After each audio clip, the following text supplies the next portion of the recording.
Showtime will not be seen tonight.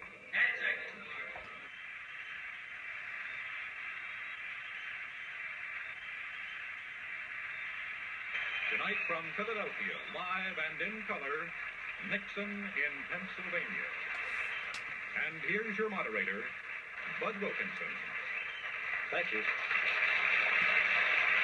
Thank you and good evening. I'm pleased to play a part in this unusual television event. Richard Nixon on a live telecast answering questions put to him by a panel of Pennsylvania citizens. I'd like to stress the point that this is a live program. No one has any idea of what questions will be asked. Mr. Nixon cannot possibly know. These days, you know, television audiences are very sophisticated. They figure everything is just a little bit fixed. And on these panel shows, as you've noted, we have sometimes some very antagonistic questions. That's what makes them. The tougher the question, the more the individual sitting in that living room realizes that it's not a fixed show. And as a matter of fact, in these cases, we never plant any questions. Many times the same ones come up, but that's because people are thinking of the same issues. The press saw the panel shows from another studio in which the show was piped in on a monitor. So the press got to see only what you would see sitting at home in your living room in that particular state. Because what Shakespeare in particular did not want the press to see was all the mechanics that went into the making up of these television shows. We will ask you as we make a transition between the film and to our live studio, we'll ask you to come on applauding to kind of match the applause that will take place on the film for taking this afternoon. Can you give me an air check, please? How much to air? 30 seconds. All right, we have 30 seconds. Have a marvelous time. Feel free to react at any time. Then at the end of the program, if you will, after Mr. Nixon waves goodbye, come on out and shake hands with him from all sides. Okay? But don't hurt him. All these specific instructions for audiences and telling them about applause signs. In some studios, they actually had applause signs blinking on and off. And Rourke pointing out where the applause sign was and telling the audience, watch that sign, and when it says applaud, applaud then. So whenever Nixon would give an answer that they felt he was a little weak on, they'd flash the applause sign, and if you're sitting at home watching, you see the whole studio audience applaud this answer, and you say, well, gee, that must have been a good answer after all. Well, the end product is the impression that the individual in the home gets from being talked to rather than orated to. You're in a conversation with Q&A, just as we're doing now, and the citizen panels are just like this. Then the individual has the same feeling as if he were sitting in the room with you.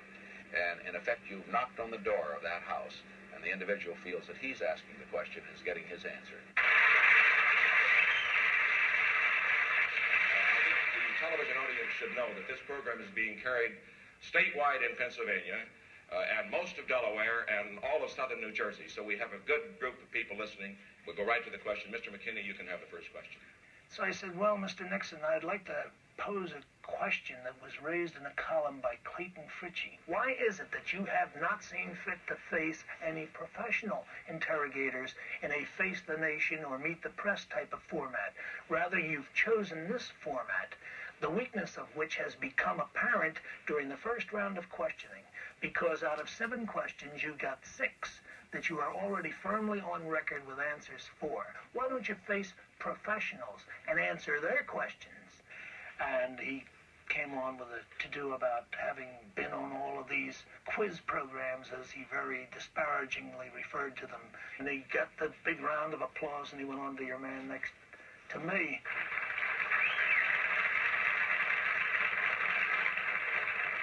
Although the figure's really never going to be known, I don't think, firm figures, I believe Mr. Nixon probably spent $24 million to be elected president, which was about twice as much as had been spent in any previous campaign. I think the Goldwater campaign was the most expensive campaign until Mr. Nixon ran in 1968. All over this nation, something's happening.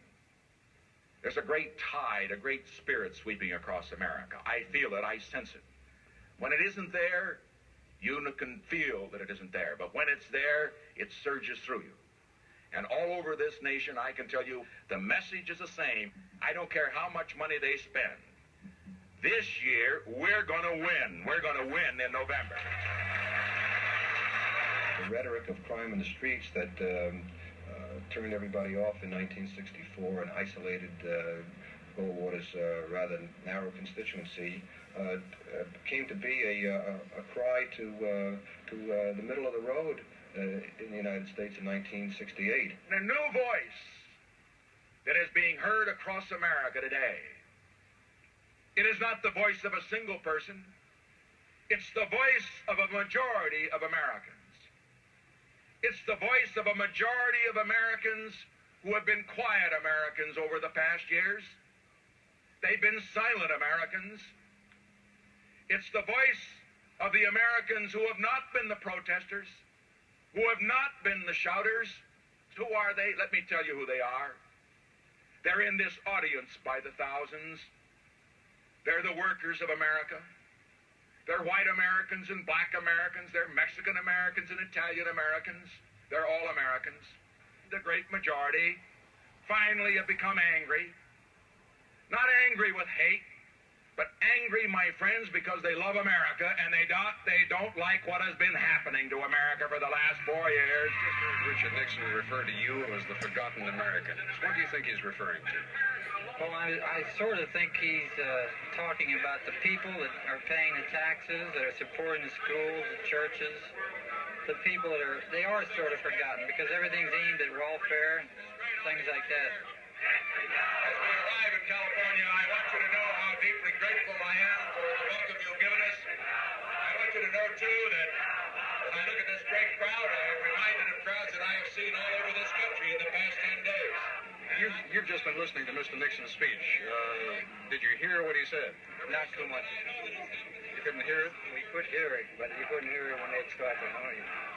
Well, how about those parts that you did hear? Can you tell me one or two of the major points that Mr. Nixon made in his speech? Well, the fact that the country's been going down great instead of up. This is the thing. We have no control, it seems, over people any longer the way that we had 20 years ago. 20 years ago, they'd never get away with what they did today. I mean, some of these demonstrators out here? Right. And we had a free America then, too, don't forget. We will establish respect for law, and we will have laws that deserve respect. We will have a national council on law enforcement, and I will see to it that those laws will be enforced fairly. We're going to make America free from fear again. You give us that chance, and we will do it, and that is what you want.